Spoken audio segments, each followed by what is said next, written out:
I want you to picture a stoplight on an ordinary Tuesday. In the left lane sits a brand new, blacked-out luxury SUV, the kind with the badge everyone recognizes, freshly washed, dealer plate still on. In the right lane, idling next to it, is a 10-year-old Honda with a small dent in the bumper and a coffee cup on the dash. If I asked you which driver was wealthy, you already have an answer. Almost everyone does. And here is the strange part. Across America in 2026, the safer bet, the statistically smarter bet, is the dented Honda. The person in the luxury SUV is far more likely to be drowning. The person in the Honda is far more likely to be free. So how did we arrive at a place where the people who look the richest are often the most broke, while the people quietly building real wealth go out of their way to look like they have nothing? That question is the whole video. Because looking poor, on purpose, turns out to be one of the most important financial moves a person can make. And the wealthy have understood it for a very long time. Let me show you who is actually sitting in that luxury SUV. Because the picture is not what the marketing wants you to believe. A decade ago, the loud spenders were a smaller, more obvious crowd. Today they are everywhere, and a startling share of them are running on fumes. Heading into 2026, roughly 60% of Americans were living paycheck to paycheck. That number on its own is sobering. The detail underneath it is the one that should stop you cold. Around 40% of people earning six figures, $100,000 a year or more, were also living paycheck to paycheck. Think about that for a second. 2 out of 5 high earners, the exact people we assume have it all figured out, finish the month with nothing left over. It helps to see where the money actually goes. The average American household now spends somewhere around $6,500 a month just to live, which works out to roughly $78,000 a year, before a single luxury is added. Meanwhile, the personal savings rate, the slice of income the typical American manages to keep, sat at about 4.5% in early 2026. Historically, that figure has averaged closer to 8.5%, so we are keeping about half of what previous generations did, while spending more than ever to look the part. More than half of adults said they could not cover a surprise $1,000 expense out of savings. Over a quarter reported having no emergency cushion at all, the highest level ever recorded. One survey put the typical emergency savings balance at around $600, not $6,000, $600.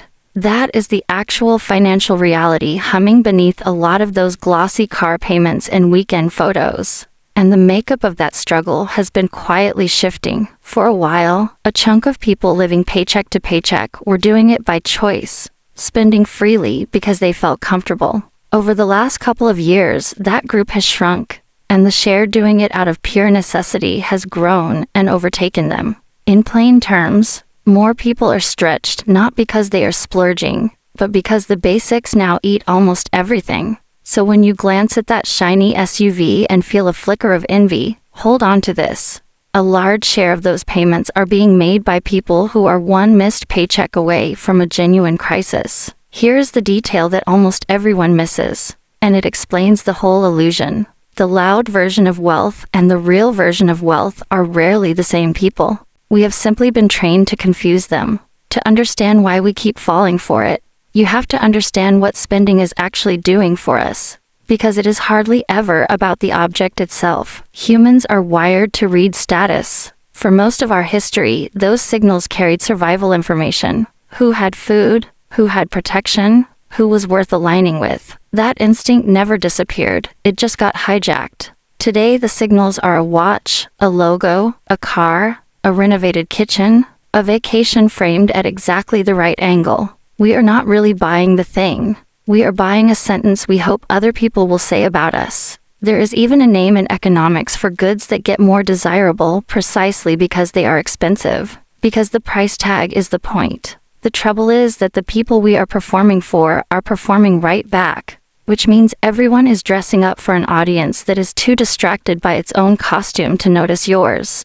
Economists have a blunt word for the cycle this creates: the treadmill. You buy the nicer car, you feel the lift for a few weeks, And then that new car quietly becomes your normal.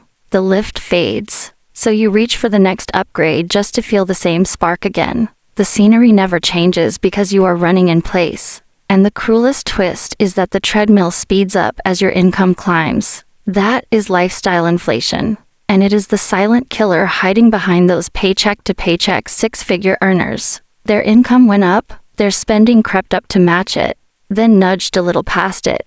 A raise that should have bought freedom bought a heavier stack of monthly obligations instead. The faster they ran, the more firmly they stayed exactly where they started. There is a sneaky mechanism that makes this worse, and you have almost certainly felt it without naming it. A single nice purchase quietly demands a dozen more to match it. Buy one beautiful chair that makes the rest of the room look shabby, and suddenly the couch has to go. Then the rug, then the curtains, then the coffee table that no longer fits the new vibe. One upgrade sets the new baseline, and everything around it has to rise to meet it. The same thing happens at a larger scale with the people we let into our lives. Move into the nicer neighborhood and the pressure arrives uninvited. The unspoken expectation about the kind of car that belongs in that driveway. The vacations the other families take. The schools, the renovations, the version of yourself that fits the zip code.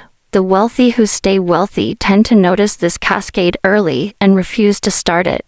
They understand that the most expensive part of a purchase is often not the purchase. It is everything that purchase quietly obligates you to buy next. Now, let me put a hard number on the cost of looking rich, because the math is more punishing than people let themselves admit. Start with the single most visible status symbol in American life, the car. In December of 2025, the average price paid for a new vehicle hit a record, just over $50,000. The average monthly payment on a new car climbed to nearly $770, an all-time high. The average new car loan now runs around $44,000. To make those payments survivable, buyers are stretching loans to lengths that would have sounded absurd a generation ago. More than a third of new car loans now run longer than 6 years. 85-month terms, which is over 7 years of payments on a machine engineered to lose value the moment you drive it home, are climbing fast.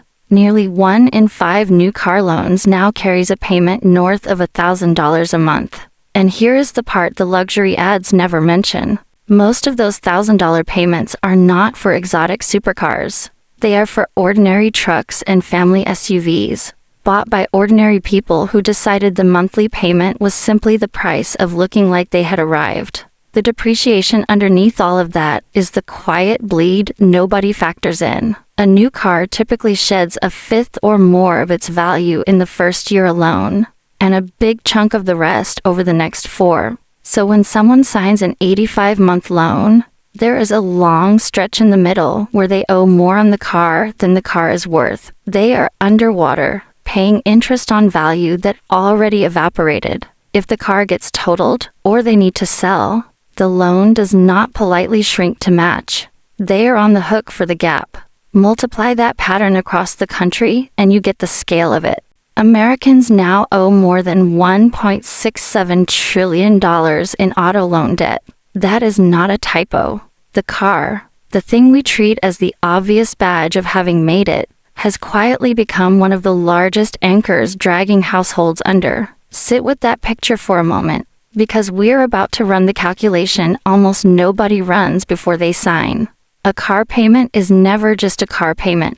It is a decision about your future self. Take that average new car payment, call it roughly $750 a month, and imagine doing something quietly radical with it instead. You drive a paid-off used car, and you funnel that same $750 into a low-cost index fund every single month. At a long-run average return, somewhere around 7% after inflation, that habit grows to well over $100,000 in 10 years. Keep it running for 30 years, and you are staring at a figure north of $900,000. So the real choice was never nice car or boring car. The real choice was a nicer car now, or close to $1 million later. That is the second cost, the one that never appears on the window sticker. Every dollar locked into looking wealthy, is a dollar that can never go to work becoming wealthy. The kind of trade-off that, spelled out plainly, makes accountants wince.